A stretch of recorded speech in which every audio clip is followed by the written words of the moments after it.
They're calling it the One Big Beautiful Law. Signed July 4th, 2025, this 870-pager bill touches everything from taxes, healthcare, defense, energy, and immigration. Supporters see a bold reset, while critics see trouble ahead. Today we go inside the mind of Mr. Trump, what he thinks of America's future. So let's begin.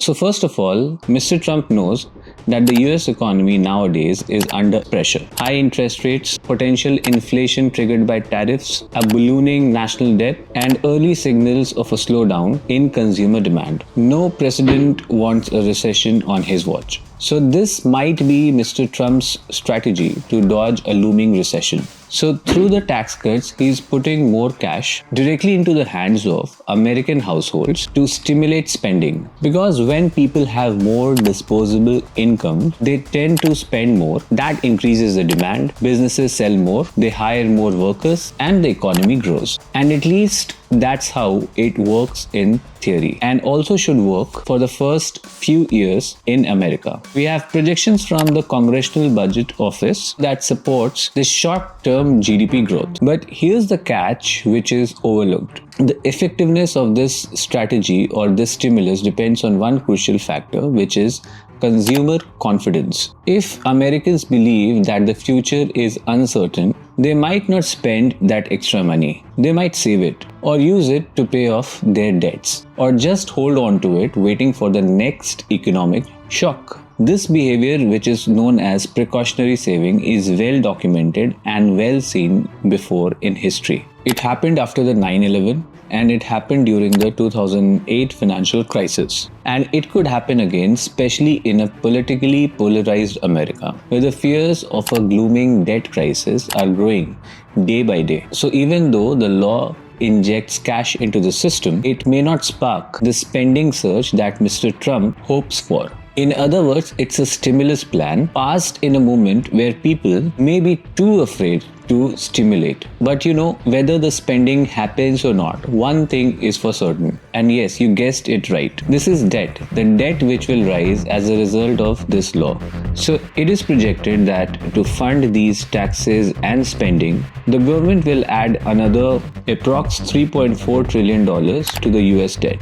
With higher borrowing, the interest burden grows, crowding out future investments in infrastructure, education, and innovation. And we have historical parallels to this situation, like the US former president, Mr. Ronald Wilson Reagan's 1981 tax cuts that spurred the growth in US, but the national debt tripled. By the 1990s, taxes had to rise again just to stabilize the economy.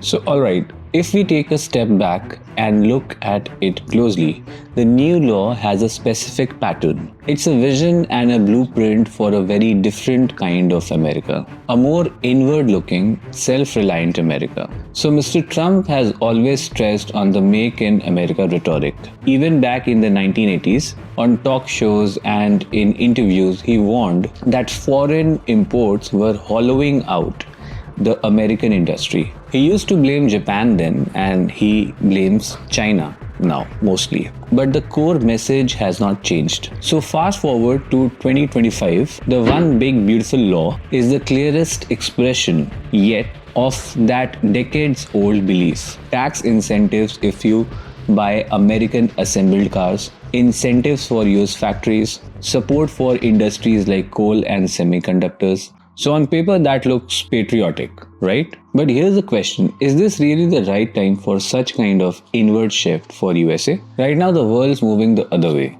Countries are signing mega trade deals. China and Russia are building their own financial systems. Meanwhile, this law feels like America is pulling back, less global and more national. But here's the thing, it costs more to make things in America. In fact, a lot more. Labor, land, energy, compliance, everything.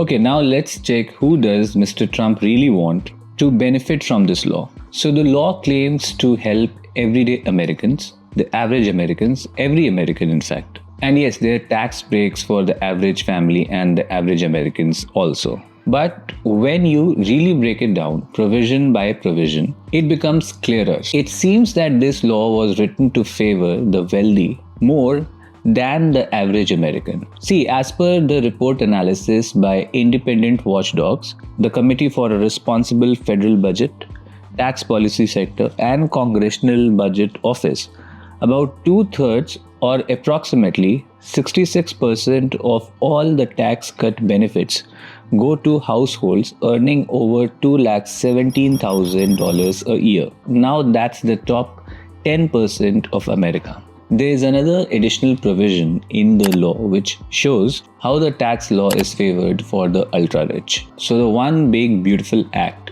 makes permanent what had previously been a temporary boost to the federal state tax exemption and which was set to expire in December of 2025. The state tax exemption is now raised to $15 million per person. That's $30 million for a couple, passed on tax-free. Now my question is, who inherits a $15 million property in America?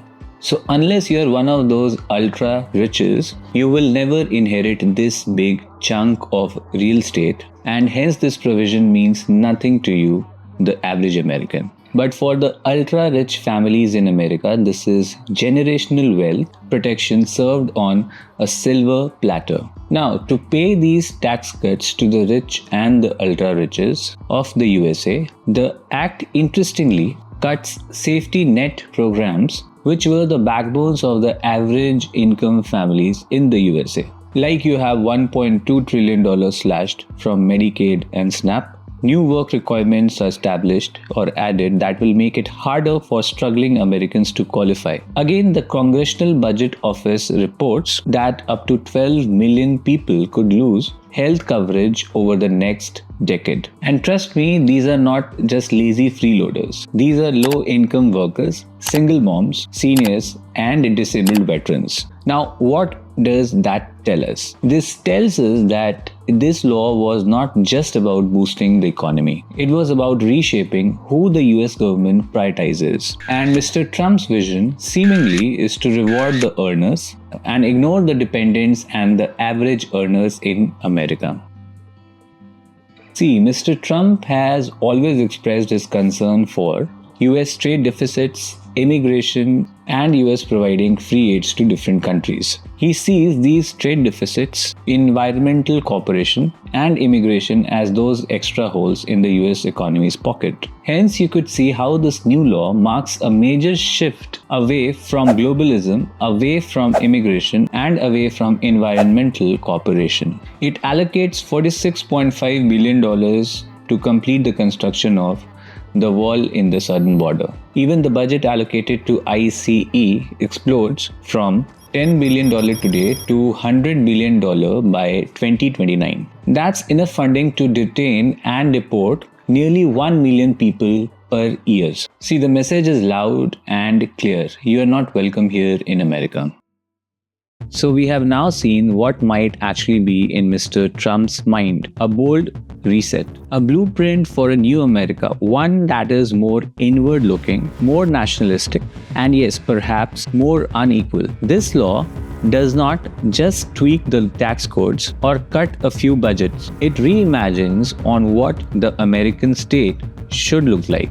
More cash for families, but mostly the upper middle and the wealthy. More investment in defense and border walls, and less in social safety nets. More favor to US-made products and less care for global cooperation. Less immigration, less environmental commitments, and less entanglement with the world. But will it work? That depends on the most unpredictable factor of all, the American people. If they spend that extra cash, demand could rise and production would follow. GDP may get a short-term boost. But if they hold back, afraid of inflation or the next instability or the next downturn, that growth will never materialize. And the debt, well, that part is anyways guaranteed. Trillions will be added to the US national debt and someone someday will have to pay. Thanks for watching. If you found this breakdown helpful or if it gave you a different perspective on what's really happening in the US economy, hit the like button, share it with someone who needs it. Thanks.